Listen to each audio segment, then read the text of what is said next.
My husband has a new stepmom, and she's pretty young, only 10 years older than me. Well, that's not the dilemma. I'm pregnant, and so is she.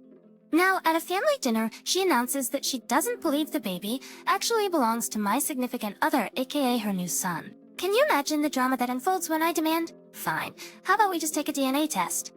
And besides, if I have to take a DNA test, you do too. Fair warning, this is going to be long. I just really wanted to share this with someone who isn't always caught up in a mess with me.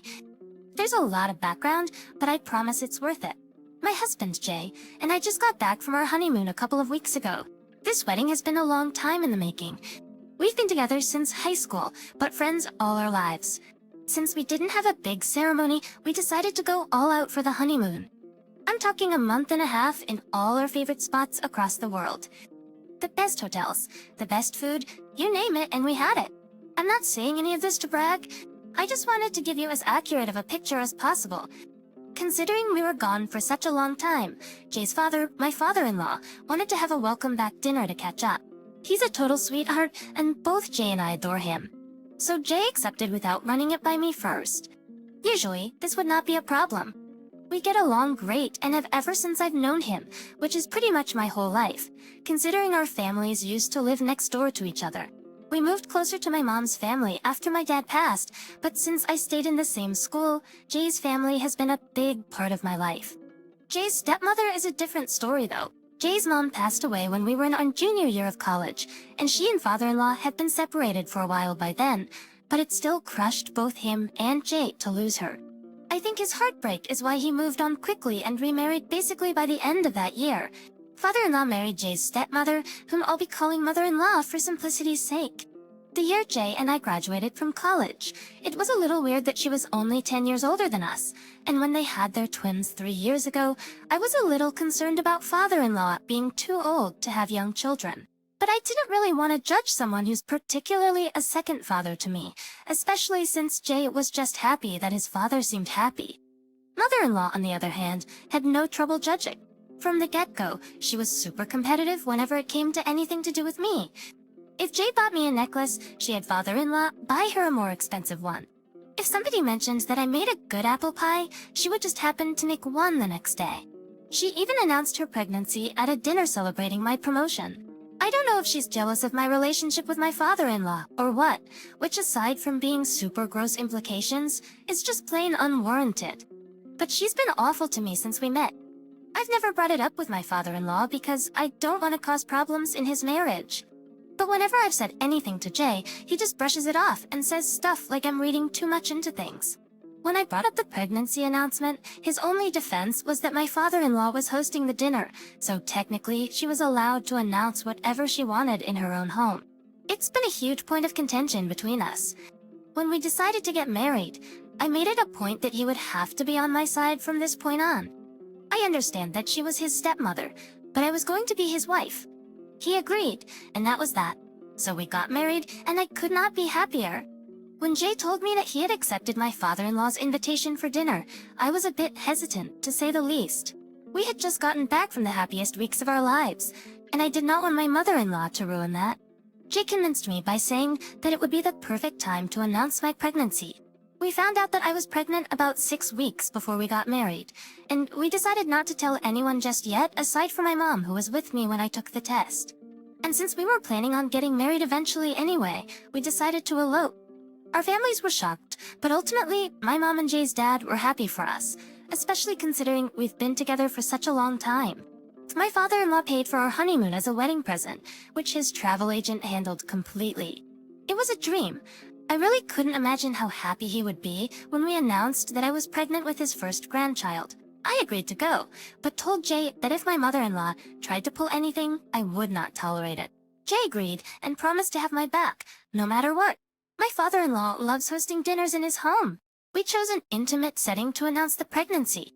Things seemed fine when we arrived, and my father-in-law warmly hugged both of us. Even though my mother-in-law only hugged Jay, we exchanged polite smiles, and I thought that was the end of it. We chatted in the sitting room for a while before moving to the dining room for dinner, where my father-in-law served us each a glass of wine. Thinking it was a good time, I politely declined the wine, stating that we wouldn't be having any drinks for the upcoming months. It took my father-in-law a moment to catch on, but Jay burst out, "Dad, we're pregnant." This finally got a reaction out of him, and he was overjoyed. The wine, he gave me a hug, asking when we found out, and if we knew the gender yet. Mother-in-law, however, remained completely silent during father-in-law's congratulations and only spoke up when things calmed down, suggesting we sit down to eat. It wasn't her I wanted to share the news with anyway. As we sat down to eat, father-in-law spent most of the dinner asking us questions about the honeymoon and the pregnancy. He and Jay excitedly discussed fatherhood and the kind of father Jay would be. It was heartwarming to see my husband so excited about our growing family. At that moment, I knew I had picked the right man to start a family with. But mother-in-law kept interjecting into their conversation, mainly discussing what the twins were like when they were newborns and how Jay's dad had reacted when they were born. Essentially, she redirected the attention back to herself and her children. When I mentioned the crib we were considering buying for the nursery, she suggested we wait, stating that we didn't know where we would be once the baby is born. That confused, I pressed her, and she insinuated that Jay and I might not be together when the baby is born. At this point, I was annoyed and getting angry. I asked her why she thought that, and she brought up our history of breaking up and getting back together. I defended our relationship, stating that every couple has ups and downs, and we are married adults, not emotional teenagers. My voice may have been raised, but considering the accusations, I think it was reasonable. Father-in-law tried to calm her down, but she was determined to say her piece. I told Jay I wanted to go home, and before he could stand up, she insisted he get a paternity test before buying the crib. Father-in-law immediately told her to shut up, and Jay walked me out, fuming on the entire car ride home. I was upset not only at my mother-in-law, but also at Jay, who had promised to have my back. He sat silently while his stepmother tore me apart. He assured me he would handle it and let my mother-in-law know her behavior was not acceptable, but I'll believe it when I see it. Urged by the hurtful words from someone important to my husband and father-in-law, I have only confided in my best friend, who thinks my mother-in-law may be jealous of the relationship I have with Jay and my father-in-law. I hope this is not a sign of how my pregnancy will go, and if anyone has had similar experiences, please share below. More than anything, I'm just upset, though what was supposed to be a happy moment was ruined by my mother-in-law. Top comments from the original post expressed similar sentiments. Comment number 1 states that this is not just a mother-in-law problem, it is a husband problem. The commenter points out that the husband should have stood up for me the moment my mother-in-law opened her mouth, especially after promising to have my back. There is concern about whether this is a recurring issue and if my husband will continue to remain silent in the face of such situations. In such situations, the commenter suggests reaching out to a support system and preparing for a potential future of defending myself and my child if the husband doesn't step up. Comment number 2 takes a different perspective, suggesting that the marriage might have happened solely because of the pregnancy, not mature love. The commenter speculates about the possibility that the baby isn't the husband's, hence the mother-in-law's demand for a paternity test. There's an implication that the mother-in-law might know something that the father-in-law and stepson don't.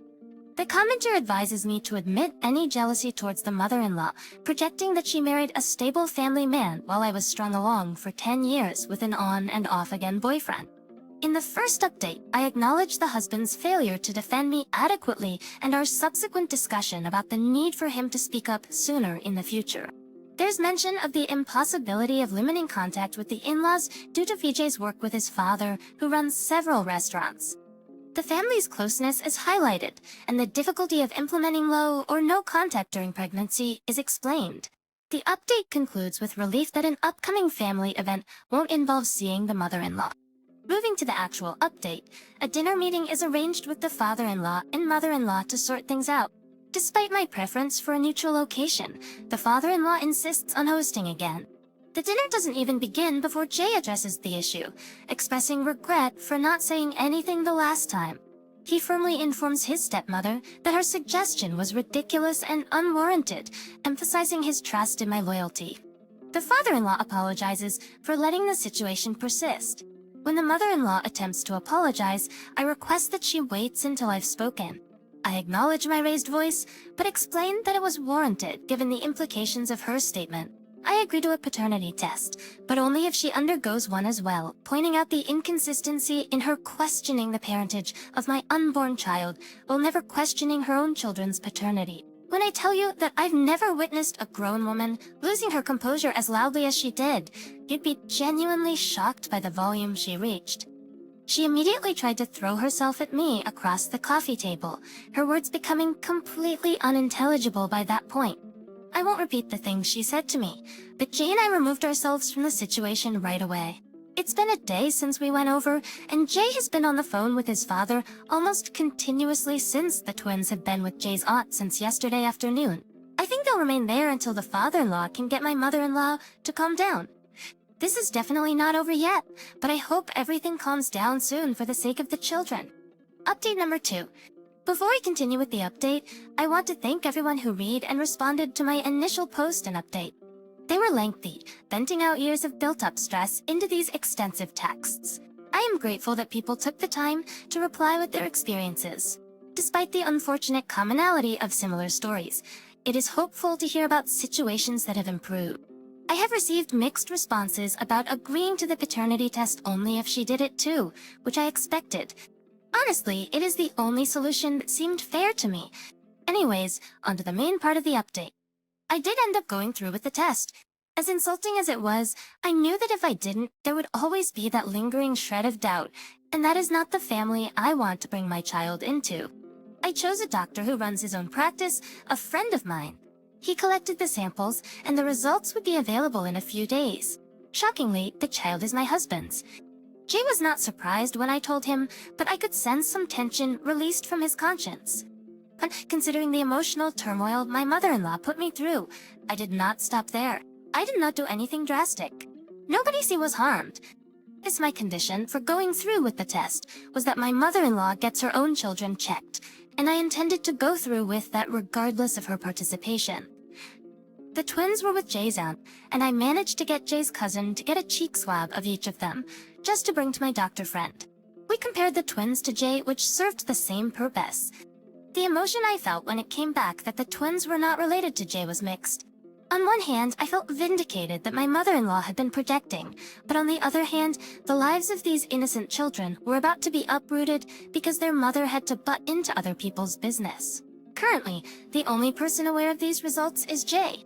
We're taking some time to decide on the next step, as we do not want to harm the twins, regardless of whether they are related to Jay. If anything comes of it, I will post an update. But for now, we just want to do what is best for our family. Update number 3.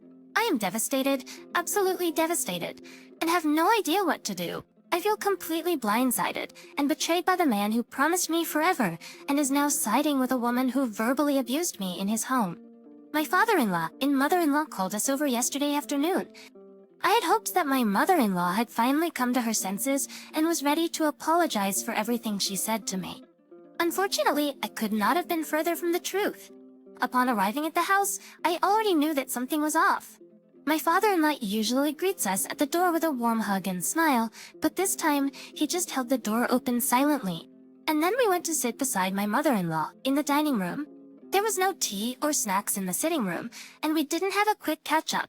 We followed and sat down across from them. My father-in-law passed us a stack of papers and asked if we knew that they were the results of the paternity test that my friend had performed for my child and the twins. I was completely caught off guard, as there was no way that my father-in-law and mother-in-law should have access to those documents, as neither Jay nor I had contacted them about it. Jay was just as confused as I was, but my father-in-law did not give us time to process anything before passing us another set of papers, both regarding the twins' parentage. It stated that Jay was the half-brother of both twins, which clearly contradicted the results on the first set of papers. My father-in-law explained that they had conducted a DNA test at a local clinic, saying that he had recently run a DNA test for the twins at the request of a relative. He felt obligated as a doctor to inform the parents of the situation. My friend had contacted my father-in-law to tell him about the paternity test that I had him perform on the twins. But he didn't stop there. My father-in-law revealed that my friend had sent over the results along with edited documents that stated the twins had no relation to Jay. My friend told him that I had requested the documents to be edited. Jay asked me if this was true, but I was so caught off guard by the betrayal of my friend that I just froze. Unfortunately, my father-in-law took this as an invitation to keep speaking. This is a man I've looked up to for most of my life, whom I held as a father figure after the death of my own father. and he had no remorse in telling my husband, his own son, that my friend had edited the results of my own paternity test. He had absolutely no empathy for the fact that I just wanted to give my child the best possible father it could have. I wanted Jay to be the father. I just don't see what my father-in-law gains from tearing down everything that I was trying to build for my family. But the whole time, my mother-in-law just sat there with this stupid smug look on her face, not saying a word. It was her fault that any of this was happening in the first place, and she just sat there and smiled at me as though I was at fault for wanting to ensure that my children had a stable life with a reliable father. She was absolutely livid. I've never seen the man I love so angry, let alone directed at me. At first, I hoped that I could reason with him, but when it became crystal clear that he was unwilling to listen to me, I called my mother to come pick me up. I've been with her for the last few days, and Jay has not tried to contact me. My father-in-law and mother-in-law have not picked up any of my calls or responded to any of my text messages. My friend, the doctor who caused this whole mess, has completely ghosted me on everything. I plan to go down to his practice to confront him soon. But I just want to fix things with Jay first. I simply don't know what to do. I don't know how my life went from the perfect honeymoon and designing my dream nursery to this. Update number 4. For those of you tearing me apart in the comments section, you'll be happy to hear that Jay and I are separated. He told me that he's looking into an annulment. My father-in-law had the audacity to contact my mother about everything that happened, and even she's not happy with me right now. I'm completely isolated and alone, and the only person still on my side is my best friend, who has supported me through this whole mess without judgment. I really tried to remove myself from the situation and take the high road, but considering my father-in-law's lack of tact and his willingness to interfere with my family, I just decided that I would fight fire with fire. I can't be bothered with people like the doctor who went behind my back to contact Jay's family. There are no records of our interactions, and pursuing that angle would be an all-around pointless matter for me. However, I mentioned in a previous update that my father-in-law runs a few restaurants in my city. The way that he's able to grow his business so quickly was by employing cheap immigrant workers. Of course, my father-in-law was more than willing to turn a blind eye if they happened to be undocumented, provided they did good work. Unfortunately, for my father-in-law, a good Samaritan alerted the relevant authorities to this fact. Since I have not been in contact with either my husband or his family since the ambush at dinner, I only know what little my mother tells me about it. From what I've heard, my father-in-law has been fined a few thousand, and it's possible that his business license will be suspended. This would impact not only his livelihood and approaching retirement, but also Jay and quite a few other members of the extended family who are involved in the business. While it pains me to see a family that I held so dear for so long go through such a difficult time, I can't help but feel that this is karma. My father-in-law could not keep his wife out of my family's business, and now his family's business is under fire. I wish I knew how Jay felt about all this. If we had not been separated, I would be doing my best to support him during this trying time for both him and his family. It's with a heavy heart that I've resigned myself to watching their hard work and livelihood go up in flames. None of this would be happening if my mother-in-law had simply chosen to be happy for us and welcome our child into the family with open arms, just as we had welcomed her and her twins. I sincerely hope that they're able to heal from this, but for now, I'll just have to prioritize myself and my child. I don't have time to care about their family drama anymore. Update number 5. I never thought I'd be coming back to update, but since my last post, here I am. I don't know what ended up happening with my former father-in-law's business license, and frankly, I don't care. Jay and his family are dead to me, and they can continue living their picture, perfect life far away from me. I do know that he had to pay a hefty fine, and one of Jay's uncles, whom Jay was never a fan of, has taken over his father-in-law's position for now. Overall, I'm more than happy with how my life has gone since leaving the toxic family. I've moved back in with my mom, who loves the company. She's come around to my point of view, given her desire to have a healthy relationship with her grandchildren, which I was so happy to see. The biggest update is that I've since started seeing the soon-to-be father of my child. We connected during a break that Jay and I were on before our engagement and have since reconnected through a friend of my best friend. I'll be due any day now, and the father of my child will be by my side every step of the way. I'm overjoyed that I'll be able to bring my little bundle of joy into a complete family with a mother and a father who will love them unconditionally. So thank you to those who commented on and interacted with my post positively, and to those of you who DM'd me support and my choices despite the onslaught of hate and ridicule from other commenters. It means more to me than I could ever express. I hope that each of you was able to find a happy ending that I know we all deserve. Top comments from the original post and all the updates. Comment number 1. I'm just glad everything worked out for you in the end. I know I'm going to get attacked from commenters into oblivion, but I don't care. You clearly have so much love in your heart for your family and your unborn child, and you just want to create the best possible life for them. I completely empathize as someone who grew up in a broken home with parents who were constantly at war with each other. I wish that my mother had done what you tried to do. Lord knows we would have had a better life today if she did. All the love and light to you and your kid. May your little family find peace away from the mess in your past, and may your relationship with your partner grow stronger every day. Comment number 2. I don't even know what to say. I mean, lady, you're crazy. This is what they say. Don't stick your something in crazy. Did you report his father to the authorities? You might have gotten this man's livelihood taken away. I mean, a man with 2 young children that you claim to love and want the best for. Like, holy hell, you're insane. I don't even want to get into the fact that you convinced a doctor to falsify test results so that you could get your ex-mother-in-law thrown out. It's like, what was even the goal there? Not even getting into the ethics of a doctor actually going through with what he did.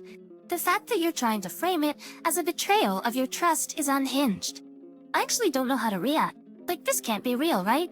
Please tell me that this type of craziness isn't just roaming the streets and procreating. God help your child. Get some help up. Okay, so what we just had revealed to us in these last 2 comments that we reviewed are completely opposite opinions. The very first comment is basically 100 in support of OP. The second comment said OP is a crazy lady. I mean, everything that she did, from faking the documents to getting the doctor friend to help, just led to pure toxicity. But I want to know, do you guys think that maybe it was justified given the mother-in-law's attitude throughout the whole story and Ope just wanted some sort of revenge? I want to know your thoughts about that. So go ahead, drop it down below in our comment section, guys. Thank you so much for joining me on today's video. My name is Mr. Reddit, and I narrate these types of stories every single day. So if you want to be a part of these, all you have to do is subscribe. I'll see you guys tomorrow, and just remember, it's cool to be kind. Peace.